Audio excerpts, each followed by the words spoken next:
Here's how to get lots of dice rolls in Monopoly Go. It's quite easy and simple to do, but make sure to watch the full video so you don't miss out on any important steps. First, open Monopoly Go on your mobile phone. It may take some time to load. Once we're in the game, there are two ways to earn lots of dice rolls. The first method is to use in-game options. Monopoly Go offers exclusive events available for a limited time. Complete required tasks to win event prizes, which may include dice. The second way is to access the Wins tab at the bottom left corner. Complete tasks to earn dice rolls. Another option is the net worth level. For instance, if I am at level 93, I could win a prize at level 100. In the menu, click the shop button. You'll find dice roll prizes available after a specific time. Additionally, new users can earn dice through daily threads during their first week in the game.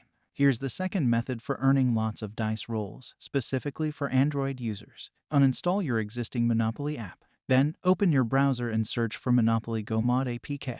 Choose any website from the search results and click the download button. An APK file will download. Ensure its name matches your game's name. Please note this method carries risks, as the file could contain viruses. Once downloaded, install the APK file. You might need to allow installation from unknown sources in your browser settings. Choose Yes, click Next, then Install. Upon opening the app, you'll have unlimited credits and dice rolls.